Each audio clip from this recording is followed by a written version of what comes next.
Joaquim Chissano defende que a introdução da democracia em 1990 foi uma resposta antecipada aos desafios do futuro.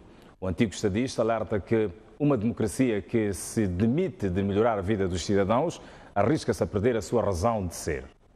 Joaquim Chissano é o patrono do Instituto de Governação, Paz e Liderança e esta terça-feira foi o convidado de honra para a aula que marcou as celebrações do primeiro aniversário da organização. O antigo estadista que liderou a transição democrática e o processo de pacificação foi ao pódio para falar dos desafios da liderança e boa governação em Moçambique. O Instituto prestará uma contribuição importante. Chissano contou que a democracia multipartidária, introduzida pela Constituição de 1990, foi uma aposta antecipada aos desafios do futuro.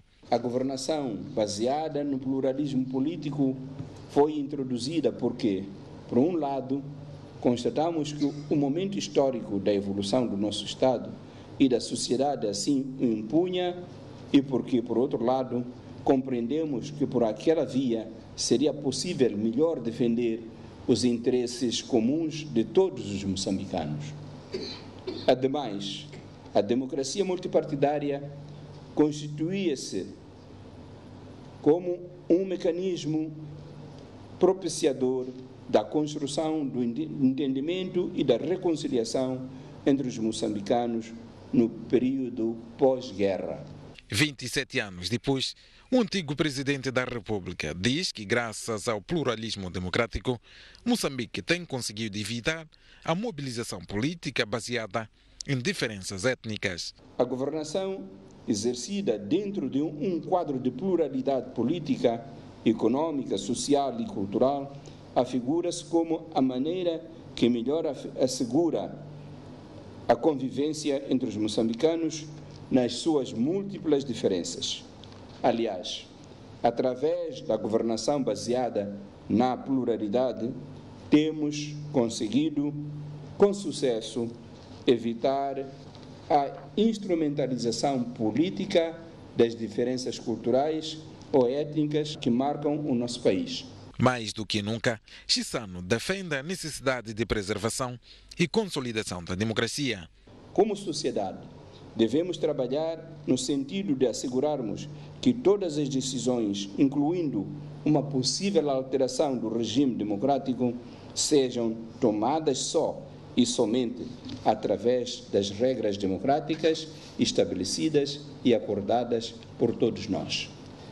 A preservação da democracia e, sobretudo, o apoio da sociedade ao regime democrático passa inevitavelmente pela capacidade dos governos, através das suas ações e políticas públicas, gerarem ganhos e benefícios sociais e econômicos tangíveis para os cidadãos.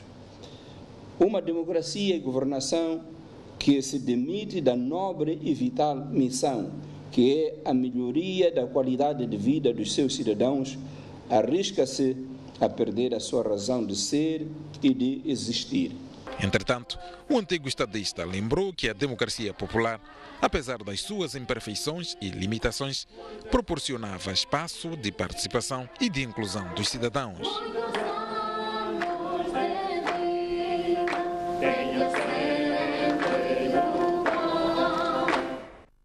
Ainda ontem, o antigo estadista disse que teve de convencer o partido a agir contra a maioria que não queria o multipartidarismo.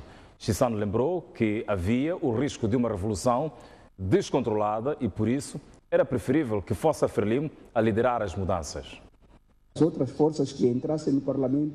Foi em 1989 que a Frelimo lançou a ideia de revisão da Constituição, tendo como um dos objetivos a introdução da democracia multipartidária e da economia de mercado. Apresentamos 6 razões a favor do multipartidarismo e apresentamos 6 razões contra o multipartidarismo.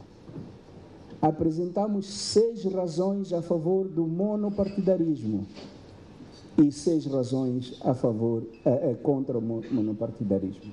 Dissemos, isso são as bases de discussão. E todos os argumentos em cada ponto dos 6 tinham igual força. para o povo poder ter base de discussão. E a discussão levou muito tempo. Fomos de localidade em localidade, discussão à sombra de uma árvore, aquela democracia direta que estávamos habituados, em que cada um diz a sua opinião e registra-se. Portanto, não disseram não ou sim, argumentaram por que não e por que sim. E os resultados não podiam ser mais surpreendentes. Segundo Chissano, 85% das pessoas ouvidas defenderam a manutenção do monopartidarismo e apenas 15% estavam a favor da mudança para multipartidarismo. Uma coisa que nem eu esperava.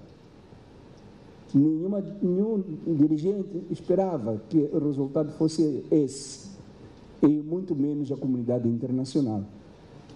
Estou certo que muitos da comunidade internacional pensaram que houve uma manobra para orientar um dirigismo nas discussões. Não houve nada disso. As discussões eram livres. Mas então,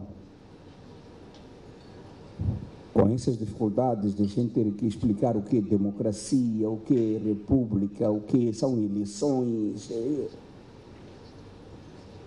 essas dificuldades todas. Perante os resultados, a direção do partido defendeu que era preciso respeitar a opinião da maioria, que defendia o monopartidarismo. Foi aqui onde Chissano teve de exercer o papel de líder para convencer os camaradas de que nem sempre a maioria tem razão. As ideias vão chegar e então pode haver revoluções que são incontroladas. Portanto, é preferível nós gerirmos a mudança, porque cedo ou tarde nós havemos de ir para esse caminho, porque haverá forças externas. Depois, nós estamos em guerra, temos que ter argumento para dizer aos nossos irmãos: venham, formem o seu partido se quiseres, e vamos viver em conjunto. Com essas ideias todas, eu sugeri aos meus colegas, depois de uma discussão, disseram: de acordo, nós vamos adotar o ponto de vista da minoria. Agora que venham os ocidentais dizer que nós agimos contra a democracia porque não respeitamos a maioria. Mas é isso que aconteceu. O antigo estadista lembrou que a transição em Moçambique ocorreu numa altura em que, em África, havia muito medo de multipartidarismo e uma forte pressão do Ocidente para a abertura política no continente.